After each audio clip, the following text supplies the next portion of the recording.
Good evening, everybody. Welcome back to Gooner Gathering. Goonley Meads here again, joined this time by Matt Roberts. How you doing, Matt? You all right? Yeah, I've been good. It's been a long time. Season's finished, officially over, so been having a little bit of downtime, but a tournament is on the horizon, so been a bit busy with that, but I'm looking forward to being on the show with you today. I am very, very glad to see you with me.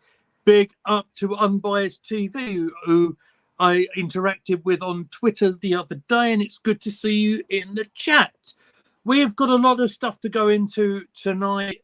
We've got men's team stuff, we've got ladies' team stuff to go through. We've got perhaps a little bit more detail on some of the new signings to talk about, and perhaps a little bit of non-Arsenal stuff, but very, very relevant stuff to go through. But I think first and foremost, there's one thing I want to address firstly. You may remember a couple of weeks ago, ladies and gentlemen, we had a guest on the show named Jordan, Liverpool fan. Really nice guest, really good guy. Unfortunately, he's had some really bad news, and I just wanted to, send best wishes to him and his family, because his cousin has sadly lost her life very, very young. And so I just want to say best wishes to him and his family. Hello to Posh Bertie, who is in the chat this evening, or Paul Bearer, as he's disguised as here. So it's good to see you there. I suppose we'll go into one non-Arsenal story first, and this is literally broken within the last sort of half an hour or so, and it's the story about Edwin van der Sar, Matt. You'll be aware, of course, that legendary goalkeeper, and of course, amongst the Ajax team nowadays, he's still in the intensive care unit, but in life-threatening situation, and he's communicating with his wife, which is fantastic news. That's come out from her, Van der Sar's wife, within the last half hour. So would you like to send your thoughts about Edwin van der Sar and what's going on with him? Yes, I think just growing up, Edwin van der Sar was always one of those players that you immediately thought of when you thought of Premier League. I thought that he did a really good job. He worked playing down at Fulham, that eventually earned his way back to Manchester United and won a couple of Champions Leagues with them as well. So to hear that on the Monday that he had a car crash, it was almost unheard of. You don't really associate things like that happening with, I don't like, not goalkeepers, but more of just players and hearing about those sorts of things, unless they're totally reckless. Edwin van der Sar was very professional, both on and off the field.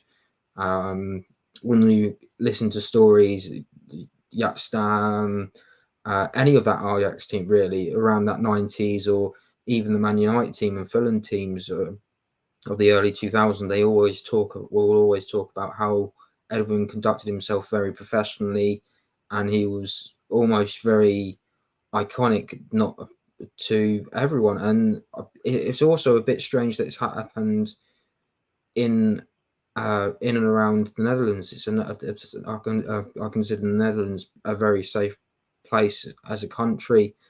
It's very unheard of that you do hear car crashes as well, but just hopefully he makes a full recovery, and hopefully he makes a speed. Hopefully we'll see him back, whether or not it'll be in a director sort of role that he was doing originally, or whether or not it'll be coaching. Hopefully he'll be back in some form with Ajax, because I'm sure that they'll be happy to take care of him for the next couple of months, couple of years, and I'm sure he's going to be well taken care of no matter what happens. Yeah, absolutely. Totally agree with them sentiments, and we send our best wishes to the Van der Sar family. Right, so let's jump into some of the Arsenal news, shall we? And where I really want to start kicking off, and this is very exciting for us, as we know our Arsenal ladies football quite well as well, Matt. Vivian Miedemar, how nice is it to see her out on the training field today? It wasn't just her that was on the pitch, though. We'll get there. We'll get there. Miedema was on the pitch, but Beth Mead has also been running for the last couple of weeks. There's about a 2 to 3 week window of them being able. Basically, Viv's trying to catch up with Beth. Beth's sort of trying to push herself to try and be back for the start of the season. The start of the season doesn't start until September, so it's plenty of time. There's other players as well that are doing their ACL injury, recovering from their ACLs. You've got Laura, who had her ACL during the Wolfsburg game. Leah did her ACL in the Man United game. So they're all just taking their time and slowly building themselves up. We might not see Leah and Laura at the start of the season. It might be towards January or at the very latest towards the end of the season, in which case it'd be quite an idea to keep an eye on the transfer window, because we're still waiting for a few more. Whether or not it's going to be before World Cup or we'll wait and see till after the World Cup, but I think we'll come into that a bit later. But having Viv on the pitch, I think, is a great sign. A massive boost, isn't it, for everybody around the club?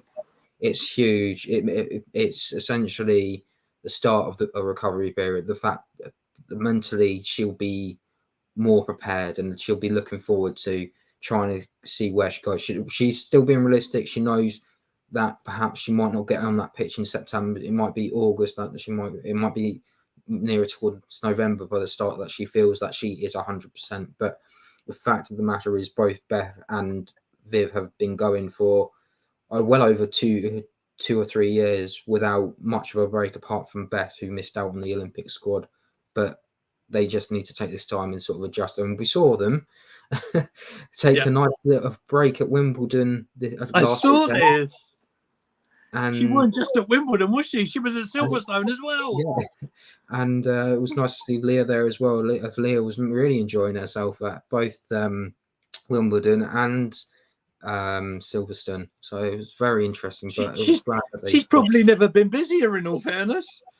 No, but at the same time, you need to have some sort of sentimentality, some sort of, instead of going on holiday and feeling like, I can't do much of the walking, the fact you can just sit down and go to Wimbledon and then Silverstone the next day, it's something that keeps you something to look forward to. You can't, and I think that's something that all of them really appreciate at the moment. Absolutely, and it's so good to see her out there again. It seems, and it's odd. It was about January time. Both of Mead and Miedemar got their injuries within weeks of each other. It seems an absolute age. So it's a massive boost for everyone involved in the club to see them training. And who were they training with, Matt? Now this was a surprise to me, mate. Go on, you tell the story, my friend. So there is some goings on. What I love about the club is that they're willing to turn around and say to other people or former players, if you need to come back for training, just to use the facilities, they're happy to have you back. And it was former Arsenal women's player Danielle Carter, who actually won the FA Cup for Arsenal against Chelsea in the 2015-2016 FA Cup final, not Champions League. That was a long time before that. But she was pictured back and she was in an Arsenal training gear. There is no expectation that she's going to join, but the fact is that she's just on the training pitch trying to make herself feel better so that she's prepared. Anyone in the WSL would be lucky to have Danielle Carter. She's a natural goal scorer, and she just, some of her goals that she scores are very much I'm trying to think of the best person. It's almost like you just play a pass into her and she can have she'll have a decent enough strike that it'll end up on target, and if not, she'll go onto those rebounds. She is a fantastic forward, and whoever she signs for, we don't think it's going to be Arsenal. Let's just put that out there now. No links or anything on Arsenal at all.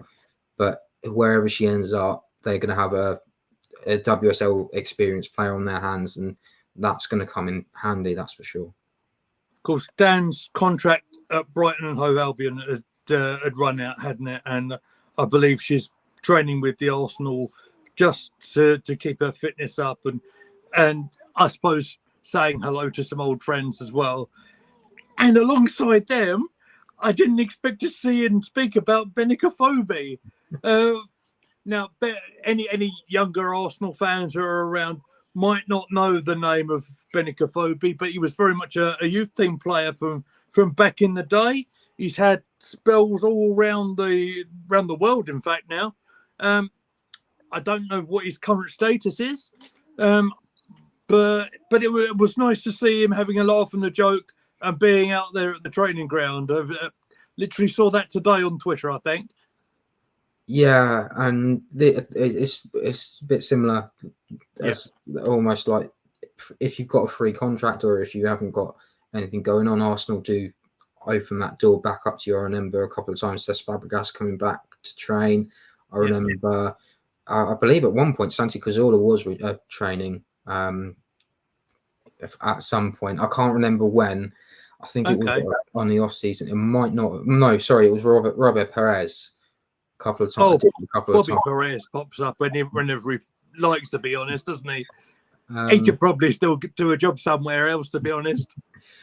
But it's just one of those that it's nice to see that old players, even if they didn't get the opportunity, they've still got the chance to just come in, where just feel like they're back at the club again. And Benica Phobie, unfortunately, it didn't work out. It was one of the top talents at the time, unfortunately. I think it was Olivier Giroud that sort of blocked his path into the team, and unfortunately it just didn't work out for him. But he's a fantastic player, and again, wherever he ends up next, whether that I hope he's going to have a good time, because he's a great player. He's very tall as well. He's from what I remember, he's 6'2", I believe. So he was very, very tall, and he was very good on the ball as well.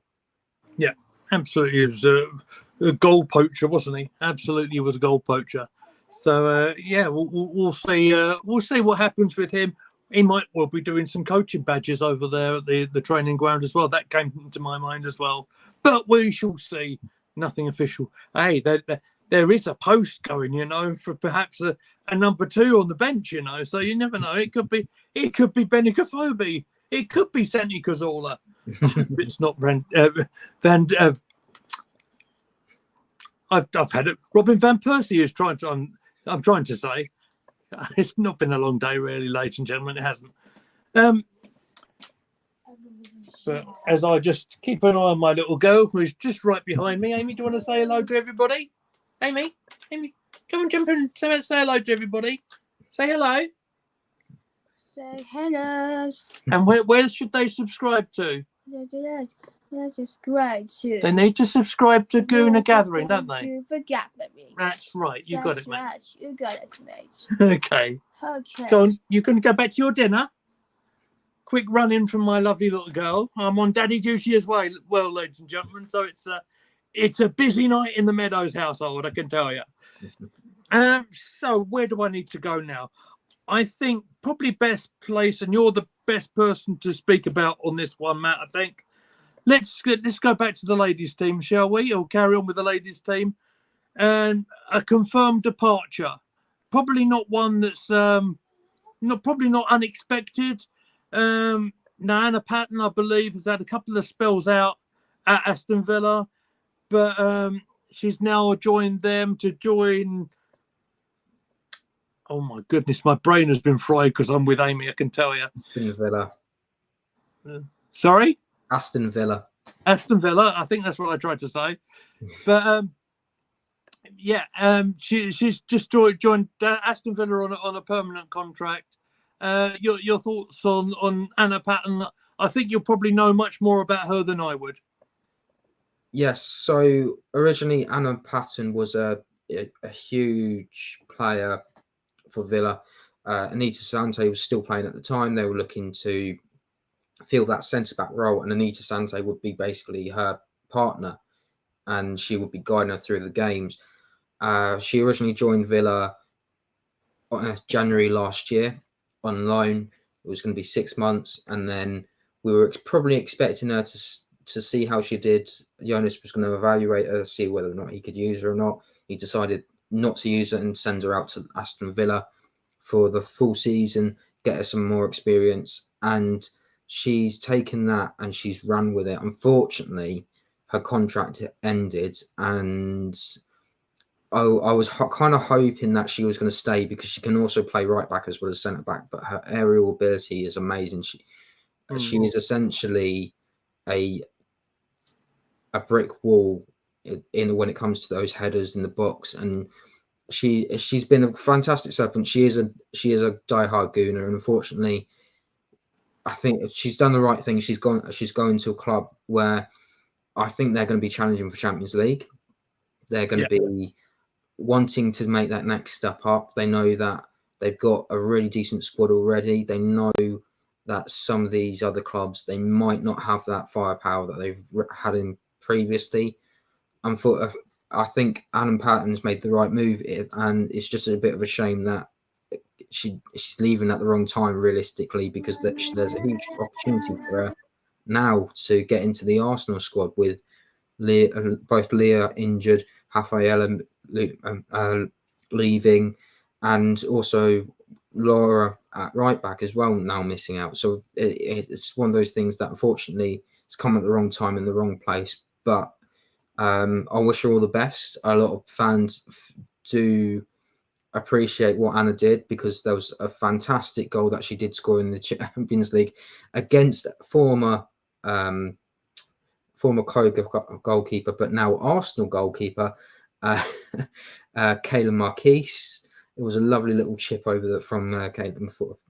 Ball comes across, Caitlin Ford puts it in, and Anna Pan just chips it over Kayla Marquise. And I think Anna Patton will always be one of those players that they will be remembered. Whether or not she comes back for another spell, you never know. Never rule it out. But wish her all the best, and I think she's going to be a fantastic addition for Aston Villa, as she's shown over the last year and a half. Yeah, she joins Aston Villa on a 3-year contract, and she will meet up with a familiar face over there in Jordan Nobbs. That's is currently having a great time over in Australia, mate. That's the other thing as well, is that she's going to be surrounded by familiar faces. She won't have to be the unknown entity coming in. She knows that dressing room inside out. The only difference is that Aston Villa will have a new goalkeeper, Daphne van Danstella, who is also out in Australia with the Netherlands. Another fantastic goalkeeper. She was really if I'm honest, the goalkeeper of the Euros last year.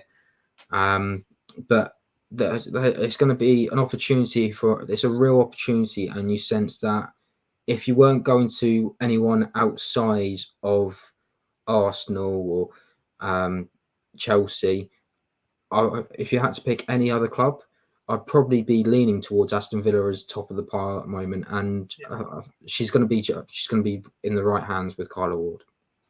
Yeah, Aston Villa are definitely one to keep an eye on. I think they are one that definitely are trying to make a bit of an impact. There's certainly the signing of Jordan Nobbs during halfway through last season was a big statement for me on that respect. Now, I know you want to speak about the new Arsenal signings, Matt, because I think we went into too much detail last time. So the floor is yours on this one, my friend. So I'll start with the Swedish centre-back Amanda Ilestedt, formerly of PSG. Sorry, they finished second in the D1, which is the French league. She's got enough Champions League experience, which is very vital for that. She is right-footed. She can almost swap at times. So if she does need to play on the left side of the centre-back role, she can. But it'll be more as a filler, as almost the Leah Williamson role than anything else. She can also play right back as well, which is great. option to have, so it won't just be Noel Moritz might be the only right back at the moment. We could also have Amanda as the right back, so it could be different centre back. It doesn't have to be the same centre backs every now and again, or the same right back at the current moment. She has a lot of Champions League experience, and that's something that I think she's looking to get into. She's also a former player of Jonas as well, so she knows him quite well. She as well. We've also got Lena Hurtig and Stina Blackstenius of Sweden, so we've got a huge Swedish community at the moment that are going to help her fill themselves in, and I think that's only going to benefit the club as a whole. Fantastic. Do you know anything more about the? Do you want to talk about the Canadian striker that we brought in as well? Chloe Lacasse. This one brings a lot because I remember all 18 months this has been going on. We're interested in Chloe Lacasse. We don't know. It was a huge saga. Will she? Won't she? And eventually she signed a new contract with Benfica. She's done really well at Benfica. It's the one reason why when she left that video with Benfica, she was in tears because she was so grateful to the club for what they did. Essentially, that's what's got her into this World Cup, because she's just shining so brightly. She's a huge player for them, and the fact that she scored goals in the last Champions League, both against Bayern Munich and Barcelona, shows she is a very big game player. She can play anywhere on the front three, which is great. It doesn't mean that you don't have to keep relying on Katie McCabe or Caitlin Ford on the left-hand side. It means that she can fill in that spot on the right-hand side, so Victoria Pelova doesn't have to keep going there. It also means that if Stina and Alessia do have a few are feeling a bit too fatigued, she can come in, she can step in, and she's a very exciting talent, and I'm looking forward to seeing what she can produce at the World Cup. Yeah, also means as well, of course, that we mentioned Miedemar, we mentioned Mead. They won't necessarily have to rush back so quickly, doesn't it? We're having so many options already in the squad now. It just puts us in a very good position, doesn't it? Yes, and even when we mention Alessia in front of that as well, imagine looking at that bench as a defender. Just having 60 minutes of or 70 minutes of having to mark Stina for a game, and then you find out the last 20 minutes you're having to mark either maybe it's all three of them come on. They've come on for Frida, for example, Beth Mead coming on for Victoria, and say Chloe goes on the left for Caitlin Ford, then it's just it would drive you crazy because you don't know what anything can happen, and it's going to cause a lot of chaos, but it's going to be great chaos that I think that the forwards and midfielders will thrive on next season. And it's the competition for places as well. I think we really need it. Isn't it nice talking about a bit of strength in depth when last season, especially when it was sort of running out of games and stuff, we were very much relying on a lot of younger players here as well, weren't we? Yes, that's true. I looked back and Michelle Agerman has around 10 appearances, and she just turned 16. Originally, she was on the bench. Toward her first game was actually at the Leicester game away. Unfortunately, Lena Hurtig hurt herself. She came on. She made a strong presence. Unfortunately, she wasn't able to get a goal that day, but it just shows you that there was a lot of promise, not just in the transfers that we do, but there's a lot of strength in depth in the youth academy products as well. Freya Godfrey, who only made 2 appearances towards the end of the season because she was on a dual line from Ipswich Town. She's learned quite a lot, and it just shows you how much talent is there and what can happen if you bide your time and are able to play really well, even at a lower league standard. You're able to get those skills and develop even more as a player, and that's great to see. And I'm looking forward to maybe we might see a few more of these youngsters come about even more. Yeah, absolutely. Perhaps maybe not in the WSL, perhaps, but in the other cup competitions as well. And obviously with the Champions League, which obviously is going to be a big ask to get through, as you explained to us on a previous video, the format of how the qualifying happens for that. We'll have to just keep an eye on how that develops and how it all pans out. Then we'll know in a little while where we stand for the whole of the rest of the season. Let's move over, shall we, to the men's side. I've got a couple of other stories here to talk about, and then we'll go on one non-Arsenal story to talk about, which is quite an interesting one that's just been brewing over today. Let's talk about Emil Smith Rowe first of all, shall we? Straight off the back of being part of England's under-21 success over the weekend.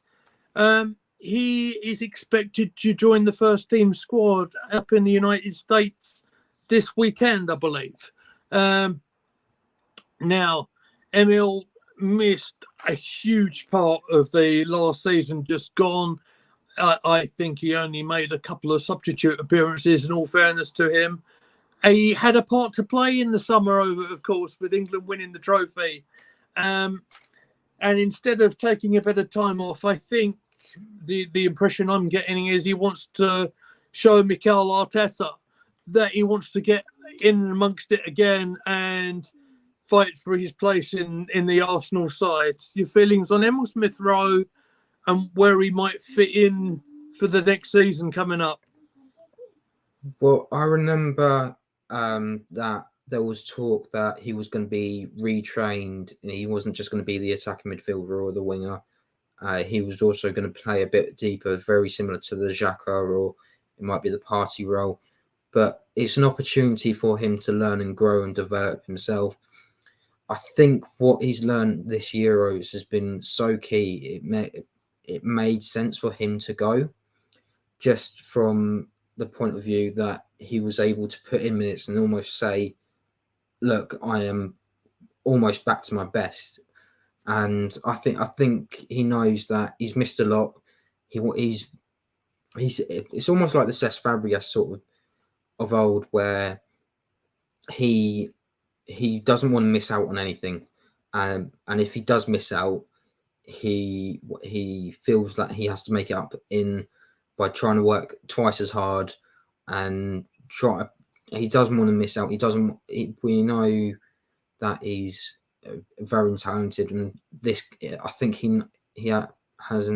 people have an inkling that it could be it this season, where it's either he ends up putting on those star performances to say that he's still in the squad and deserves to be there, or it could be that he ends up having to move on because because of injuries or whatever reason. But he's got a huge future ahead of him. I hope that he can show some of those performances that he's done at the Euros, because some of those goals that he scored was vital. I think he got an average rating of around 7 to 8 of a rating each match day. So if he can perform like that continuously, I'm sure he'll be in the Arsenal squad for the future, and there's still a lot of time for him at the current moment. Yeah, absolutely. Maybe one player that's got a bit of a question mark over him is Sambi Lokonga. Now, he, of course, spent a lot of the last season away at Crystal Palace. Started okay under Vieira, but of course, his sort of game time sort of really evaporated really under Roy Hodgson. He's obviously back at the Arsenal at the moment. Unfortunately, he's picked up a bit of a hamstring injury. He's not going to be travelling with the party to go to the States. I must say, I don't have a great feeling on this one for Sambi Lokonga, in all fairness. The fact he'd never had a lot of regular first-team football in the time he's been with us and at Crystal Palace, it seems to me like I just got this feeling it's only going to be a matter of time, but when he and perhaps some of the other loanees that went out will be departing the club. Your thoughts on that? I think it's a bit unfair, really, as well. He hasn't really had that opportunity to shine compared to others. I mean, you look at William Saliba, who's gone out on loan for 2 years and he's come back, and now he's basically one of the reasons why the title challenge ended up disappearing. I do feel sorry for him. I'm hoping that it is only just a little niggle. It's nothing big. If I'm honest, I would love to see him play again. I don't think he's going to get that opportunity unless it was in the League Cup. So he would be better off going out on loan. And I think there would be plenty of clubs that would in the Premier League that would be looking to find someone that has some sort that can fill that void at the moment. If I had to pick names, I'd probably say Everton. I think he'll be a really good player at Everton. He'll be able to get minutes on board and provide quite a lot. Percy, I think that's the problem, is he's not, in some people's view, they don't think he's good enough, and he needs to go away and develop his game. Unfortunately, if it's not here, whether it's in the Premier League or he ends up going away somewhere else, maybe France might be a good option. Maybe that can help him. It's just a bit of a shame that we haven't really seen the Sambi Lokonga that was captain of Anderlecht, and we haven't seen much of that player that we were sort of promised. I'm still hoping there's a player in there. Yeah, absolutely. You absolutely took my next line out of my mouth there. So that's but you're absolutely right. He wouldn't have been captain over at Anderlecht for no reason. There is definitely a player in there, but whether that player will flourish in the Premier League or not is yet to be discovered, shall we say. He needs to be a manager, though, that's for sure. It can't be. I have a feeling that he would have been very vital for Patrick Vieira, but he didn't. But maybe Roy Hodgson took one look at him and decided no. In which case, it would have been better off to just turn around and say, right, okay, just send him back. So that. I mean, not knowing the behind the scenes on the contract on that one, I don't know if there would have been a recall option or anything like that. I don't know, but you're absolutely right. One thing's for sure with Sambi is that he and maybe a couple of other players. We won't go too further on because I think we've just about covered everything that we want to do tonight. But there will be other players who would have had loan spells away from the club, who I would imagine will probably want their future sorted out probably before the weekend, before the players who are going to be the established first team players fly out to the States and get the pre-season training in. I believe there's a game in Germany that's going to be played on Thursday. Again, I won't give that a huge amount of time here because it's basically a practice match. And if you saw the lineup that played over the weekend against Watford, it was very much a case of a mismatched kind of likes of some first team players, some likes of Holding and Cedric, who have been very much on the fringe, as well as Nketiah. A lot of questions still being asked on him. Some players like Jesus were playing. That was interesting, I felt. But other players like Saka, like Ramsdale were missing. Of course, they would have had a little bit of an extra break, I would imagine. So I would imagine lots of news still to come out of the club in the next week. We're still, despite all the Twitter speculation, which I've been reading over the last few days, we're still yet to hear anything about Timber signing. Confirmed. I'm pretty sure you would have seen the post from his brother, basically confirming the deal. But until the club announce it, we're still going to be losing our minds about this one going over the line. Yeah, go on. Yeah, it almost feels like last year the pre-season leading up to the pre-season friendlies over again in the US. I think it was Javier Jesus and Bostinchenko. They were both having to have. They almost flew out. I think they were in Dubai at the time, so they ended up flying back from Dubai to London Colney, and then as soon as that was done, they flew back and then went straight back out to the US. Yeah, to join in with. It might be a similar thing. If I'm honest, when it comes to Declan Rice, you mentioned that he's on holiday just before.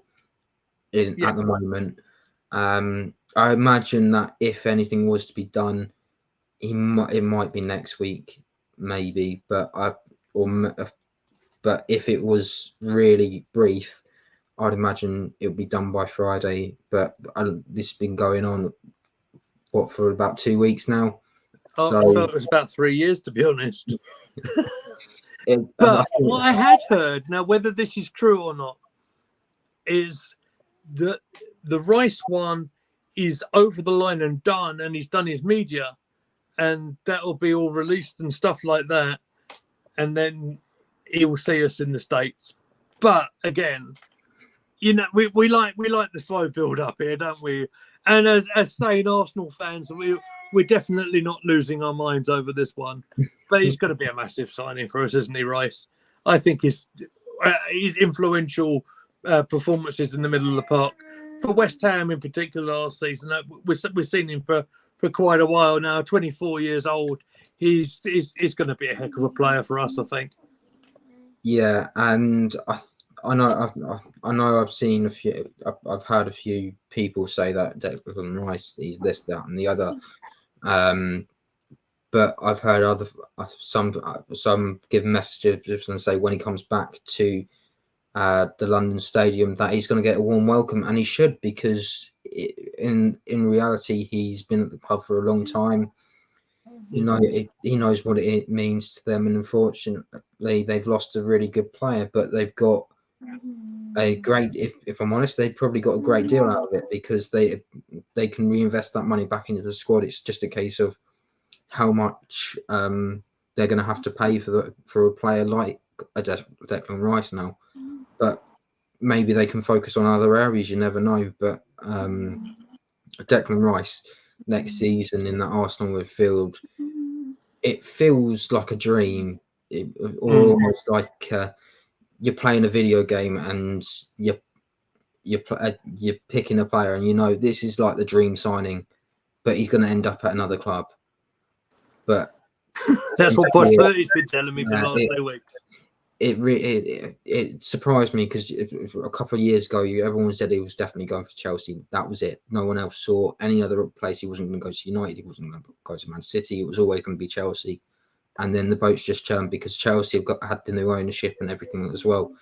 So it just goes to show that heads are being turned, and maybe there's a couple of agents in the England squad that are sort of trying to put their voices be heard and let them know that the door is open at Arsenal and a few more England internationals. We haven't had a couple for a while. The last time I remember was early 2000s, if I'm right, since we've had at least a maximum of over 3 players. Do you know what I mean? You can only think of recent times with Saka and Smith Rowe and Ramsdale. I don't think there'll be many more. And obviously, we're not seeing Emil Smith Rowe for a lot of last season. It does seem like a long time ago. Let's see how it all pans out. As soon as something breaks, I'm sure one of our team here, I'm going to gather in, will bring us that news. Finally, you never know. I might have long hair or something by then. You never know.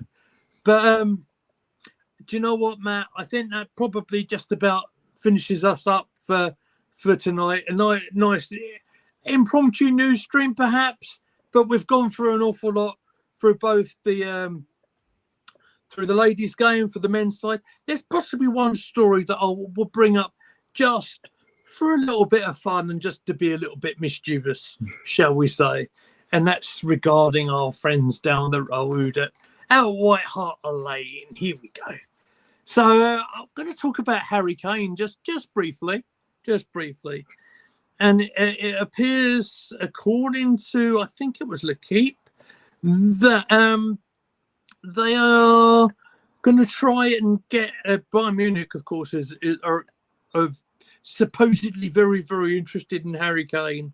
And much like the Declan Rice scenario, where fees are being touted about here and there, whereas I think a 70 million euro and an 80 million euro bid has been dismissed.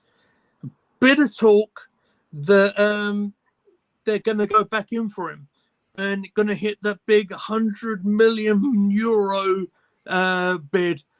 Do you think it's likely that Kane will leave Spurs, or do you think he'll want to break some more Premier League records first?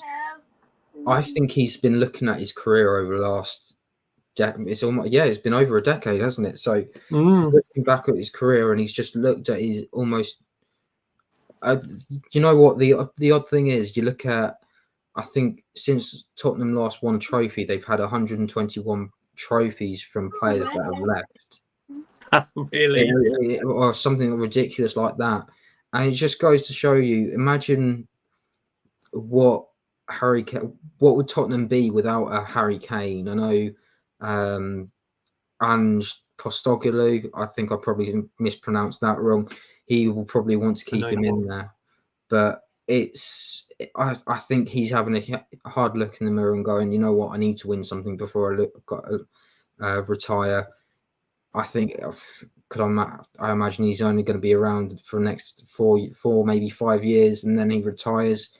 It would make sense for him to go to Bayern Munich. He's only got a year left on his deal. If it doesn't happen now, it happens next summer. And I think that's the attitude that Bayern have. Yeah.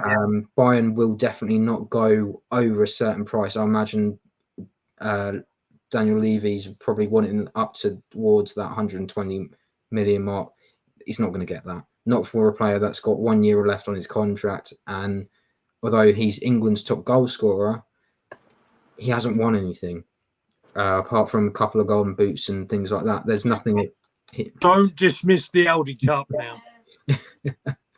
But very, very tongue-in-cheek there, boys and girls. He needs to win something, and it almost feels like he's gotten to so many finals with England and Tottenham. It's just a point where I think he's tired of losing all the time in the most vital importance.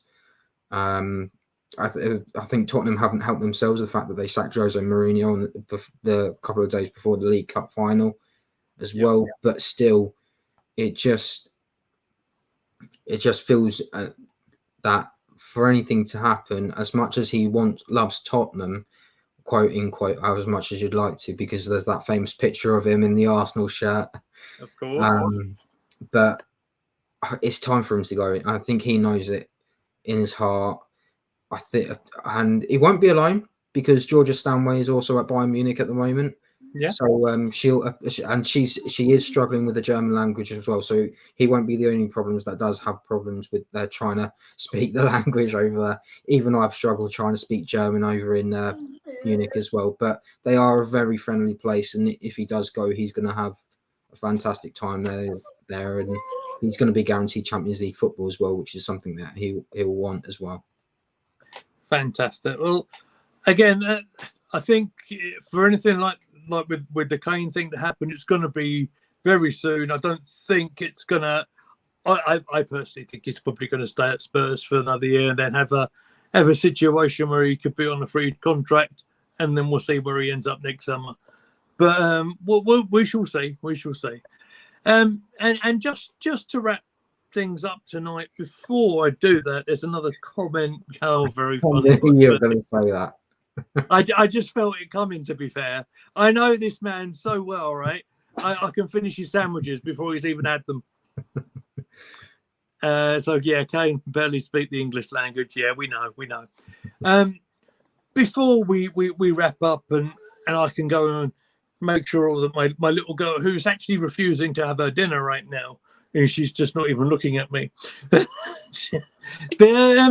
I'll go back to her in just a second. Make sure that anyone who's watching us right now or on demand, please go back and watch our stream with Jez Collins on Sunday. It's one of the most proudest moments of us doing Gooner Gathering that I've had, having the pleasure of spending an hour or so with Jez and just talking the breeze, going through some matches on our desert island. It was a lot of fun. And, you know, definitely give it a watch. And if you're new to us, please give us, you know, hit the like button, hit the subscribe button over there and all that sort of stuff. So let's put all the social media links up there. Matt, would you like to tell everybody where they can find you, please? Yeah, so my Twitter is @MattLR28. Thank you very much. You can find me on Twitter @GoonerlyMead. You can find all of the team at Gooner Gathering. And until next time, boys and girls, you never know. We might have signed Timber and Rice by next time. But until then, we shall see you soon. Take care.